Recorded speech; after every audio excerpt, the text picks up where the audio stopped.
خصوصاً على افضلهم وخاتم النبیین محمد الامین وعلى آلہ وصحبہ اجمعین. اما بعد فاعوذ باللہ من الشیطان الرجیم. بسم اللہ الرحمن الرحیم. رب اشرح لی صدری ویسر لی امری واحلل عقدۃ من لسانی یفقہوا قولی. اللہم ربنا الہمنا رشدنا واعذنا من شرور انفسنا. اللہم ارنا الحق حقا وارزقنا اتباعہ وارنا الباطل باطلا وارزقنا اجتنابہ. اللہم وفقنا لما تحب وترضى. آمین یا رب العالمین. معزز حاضرین اور محترم خواتین، السلام علیکم ورحمۃ اللہ وبرکاتہ. آپ کے علم میں ہے کہ میرا آج کی گفتگو کا عنوان ہے کلمہ طیبہ اور اس کے حوالے سے یا اس کی روشنی میں ہمارے دینی فرائض. بچپن میں مجھے امید ہے کہ بہت سے لوگ خوش نصیب ایسے ہوں گے اس مجمع میں جن کی تعلیم کا آغاز قاعدہ یسرنا القرآن سے ہوا ہو یا نورانی قاعدے سے ہوا ہو، اور پھر اس کے بعد حضرت مولانا مفتی کفایت اللہ رحمۃ اللہ علیہ کے کتابچے تعلیم الاسلام جو ہے انہیں پڑھائے گئے ہوں. ظاہر بات ہے کہ آج کل وہ رواج ختم ہو چکا ہے. آج کا ہمارا دور مادہ پرستی کا ہے. ہماری تعلیم میں بھی آپ کو معلوم ہے کہ کنڈر گارٹن جو ہے اس سے بات شروع ہوتی ہے، اور ممی اور پاپا یہ الفاظ جو ہیں وہ بچوں کو سکھائے جاتے ہیں. اللہ اور اس کے رسول کا نام عام طور پر نہیں پڑھایا جا رہا. لیکن یاد ہوگا آپ کو کہ اس سلسلے میں سب سے پہلے ایمان مفصل، ایمان مجمل یاد کرائے جاتے تھے. ایمان کیا کیا ہے. پھر 6 کلمے پڑھائے جاتے تھے. یہ 6 کلمے یوں سمجھیے کہ اسلام کی تعلیمات کا لب لباب اور خلاصہ ہیں. ان میں سے پہلے 2 کلمے کیا ہیں جو اہم ترین ہیں؟ کلمہ طیبہ لا الہ الا اللہ محمد الرسول اللہ صلی اللہ علیہ وسلم. یہ مختصر ترین کلمہ ہے، اسے ہم کلمہ طیبہ کہتے ہیں. اور یہ سمجھیے کہ ہمارے دین کی جڑ اور بنیاد اور اساس ہے. دوسرا کلمہ اسی میں لفظ شہادت کا اضافہ ہو کر اشہد ان لا الہ الا اللہ واشہد ان محمد الرسول اللہ صلی اللہ علیہ وسلم. یہ کلمہ شہادت جو ہے یہ اسلام میں داخلے کا شاہ درا ہے. شاہ درا، در کہتے ہیں دروازے کو. شاہ درا بہت بڑا دروازہ.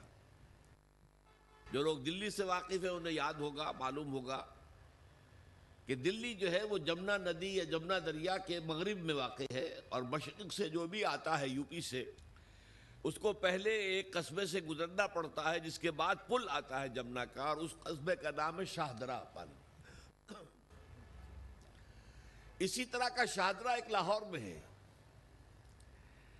لاہور جو ہے وہ راوی کے جنوب مشرقی کنارے پر ہے، آباد ہے شہر. اب جو بھی پشاور سے، سرحد سے، اسلام آباد سے، پورے پنجاب سے لوگ آتے ہیں تو انہیں لاہور میں داخل ہونے کے لیے دریائے راوی کراس کرنا ہوتا ہے.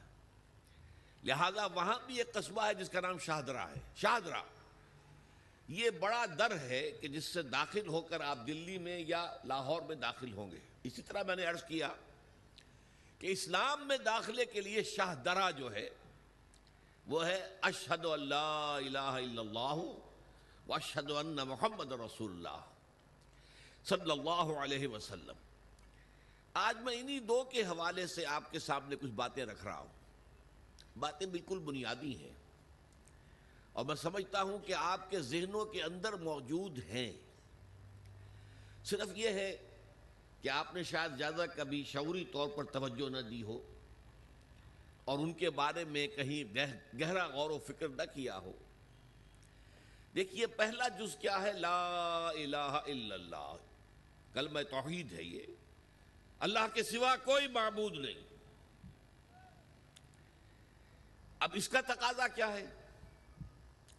اور دوسرا جز ہے محمد الرسول اللہ صلی اللہ علیہ وسلم، اس کا تقاضا کیا ہے؟ اللہ کے سوا کوئی معبود نہیں، معبود برحق صرف اللہ ہے۔ اس کا کیا مطلب ہے؟ عبادت صرف اس کی ہوگی، کوئی معبود نہیں اللہ کے سوا، عبادت اسی کی ہوگی۔ اس عبادت کا مفہوم کیا ہے؟ قرآن مجید میں بہت سے انبیاء کی اور رسولوں کی دعوت بیان ہوئی، اور نام بنام کہا گیا۔ ان کی دعوت کیا تھی؟ ان اعبدوا اللہ ما لکم من الہ غیرہ، اللہ کی عبادت کرو، تمہارا کوئی الہ اس کے سوا نہیں ہے۔ اس کے ساتھ ہی بعض صورتوں میں ایک لفظ کا اضافہ ہوتا ہے۔ سورہ شعراء میں ان اعبدوا اللہ واطیعون، عبادت اللہ کی کرو، میری اطاعت کرو۔ تو اللہ کی عبادت کیا ہے، جس کے لیے سورہ زاریات میں فرمایا وَمَا خَلَقْتُ الْجِنَّ وَالْإِنسَ إِلَّا لِيَعْبُدُونَ، میں نے نہیں پیدا کیا ہے جنوں اور انسانوں کو مگر صرف اس لیے کہ میری عبادت کریں۔ تو معلوم ہوا کہ لا الہ الا اللہ کا تقاضا کیا ہے؟ ہمہ تن ہمہ وقت اللہ کی عبادت۔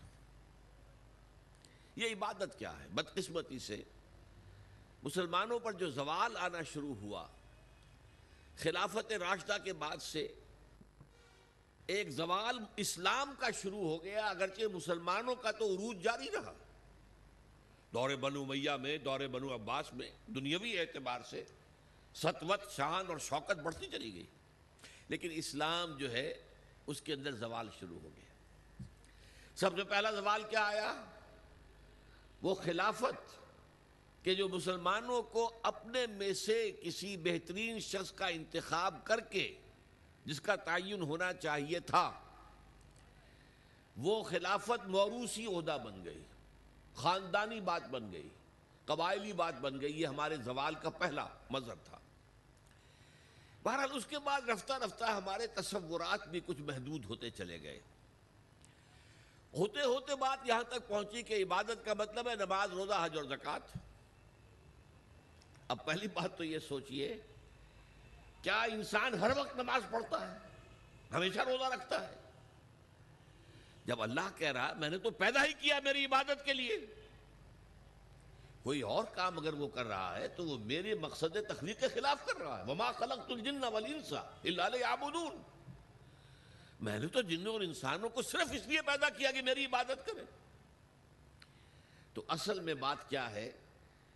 یہ نماز، روزہ، حج اور زکوٰۃ یہ بھی عبادات تو ہیں، اصل عبادت کچھ اور ہے۔ اصل عبادت کیا ہے؟ عبد کہتے ہیں غلام کو۔ غلام پچھلے زمانے کا تصور کیجئے، یہ ایسا نہیں تھا جیسے آپ کسی کو ملازم رکھ لیں۔ آج ایمپلائر ایمپلائی ریلیشن شپ یہ اور ہے۔ آپ نے کسی کو ملازم رکھا ہے، فرض کیجئے دہاڑی پر رکھا ہے، وہ 8 گھنٹے کام کرے گا، پھر چھٹی کرے گا، اس کے بعد وہ آپ کا کوئی تابع نہیں ہے، آپ کا غلام نہیں ہے، بلکہ آپ کا بھی ایک ہی ووٹ ہوگا، جب الیکشن ہوگا اس کا بھی ایک ہی ووٹ ہوگا۔ تو اصل میں غلام جو ہوتا تھا وہ ہمہ وقت، ہمہ تن، ہمہ جہت، ہمہ وجوہ بندگی کرتا تھا، اطاعت کرتا تھا۔ ملازم کہہ سکتا تھا کہ میرے تو اوقات ختم ہو گئے۔ آپ نے کسی کو رکھا خانسامہ کی حیثیت سے، اور فرض کیجئے ابھی فلش سسٹم نہیں آیا تھا، تو بیت الخلاء جو ہے آپ جس طرح کے ہوتے تھے سب کو یاد ہے۔ کسی دن بھنگن نہیں آئی، آپ کہیں اس سے خانسامہ سے کہ ذرا جاؤ بیت الخلاء صاف کراؤ، وہ صاف کہے گا صاحب میں تو خانسامہ ہوں، میں آپ کو کھانا پکا کر دینے کا پابند ہوں، میں یہ آپ کا بیت الخلاء صاف کرنے کا تو پابند نہیں ہوں۔ کہے گا کہ نہیں کہے گا؟ لیکن غلام نہیں کہہ سکتا۔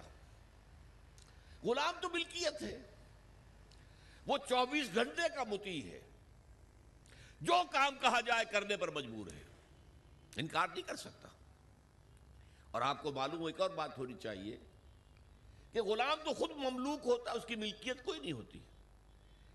آقا نے کوئی اگر کوٹھڑی دے دی ہے کہ تم رات کو اس میں سو جایا کرو، تو کیا وہ اس کوٹھڑی کا مالک ہو گئے؟ آقا نے کوئی چارپائی دے دی ہے اس پر سویا کرو تو کیا چارپائی کا مالک ہو گئے؟ نہیں، قطعاً نہیں، خود مملوک ہے۔ اور پچھلے زمانے میں غلاموں کا معاملہ کیا تھا؟ آقا جب چاہے ذبح کر دے، قتل کر دے، کوئی مقدمہ نہیں بنے گا، نہ 302 کا نہ 304 کا۔ کیوں؟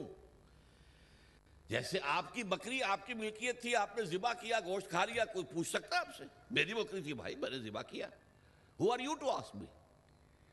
اسی طرح غلام میری ملکیت ہے، میں نے قتل کر دیا، میں نے اپنا نقصان کیا ہے نا۔ میں اس غلام کو فروخت کرتا تو کچھ پیسے مل جاتے مجھے، لیکن اختیار میرا ہے، میں نے اسے قتل کر دیا۔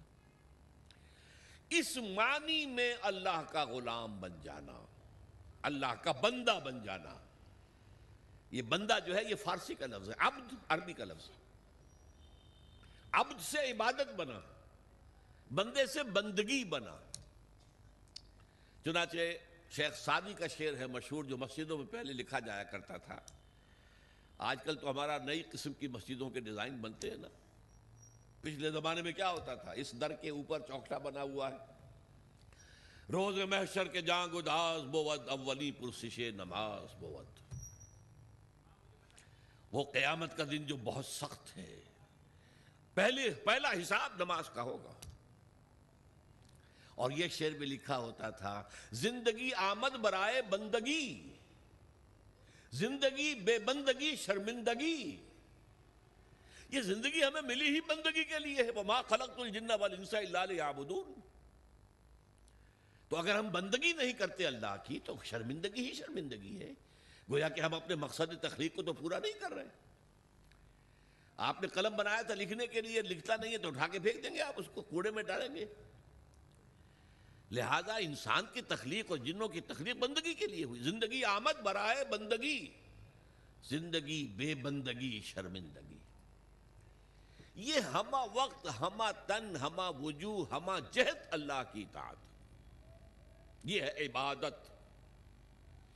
اس عبادت کے لیے عبادات ہمیں دی گئی ہیں۔ جیسے یہ اگر کھڑا ہوا ہے شامیانہ تو آپ نے دیکھا یہ جو بانس کھڑے ہوئے ہیں، یہ عبادت جو ہے اس کی چھت سمجھ لیجئے 4 ستونوں پر کھڑی ہے، نماز، روزہ، حج، زکوٰۃ۔ نماز کس لیے؟ تاکہ 5 مرتبہ تازہ کر لو اللہ سے عہد بندگی، ایاک نعبد و ایاک نستعین۔ کہیں بھول مت جانا، صبح ہوئی ہے پہلے اپنا اللہ سے بندگی کا عہد تازہ کر لو، پھر دکان پہ جانا، پھر دفتر میں جانا، اور پھر دوپہر میں پھر نکلو، پھر تازہ کرو۔ وہ آپ کا لنچ آور ہوگا لیکن اس میں اللہ کو پہلے یاد کرو۔ پھر جب بہت زیادہ ایکٹیویٹی کا ٹائم ہوتا ہے شام کا، پھر یاد کرو اللہ کو عصر کے وقت، پھر مغرب کے وقت، پھر رات کو عشاء۔ 5 دفعہ یاد کرو اقم الصلاۃ لذکری، کہ تمہیں یہ بات یاد رہے کہ ہم اللہ کے بندے ہیں اور ہمارا کام بندگی ہے، ہمہ تن، ہمہ وجوہ، ہمہ وقت اللہ کی عبادت۔ روزہ کیوں دیا؟ تاکہ نفس کے اندر جو شیطنت ہے، ان النفس لامارۃ بالسوء، اس نفس کو کنٹرول کرنے کی عادت ہو جائے۔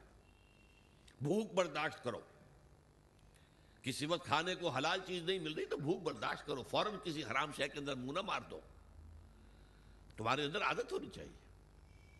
پیاس شدید لگی ہوئی ہے تو اگر کوئی صحیح مشروب نہیں ہے تو ایسا نہ کرو کہ اب کیا کریں، اب یہاں پر تو سوائے جو شراب کا کچھ ملتا ہی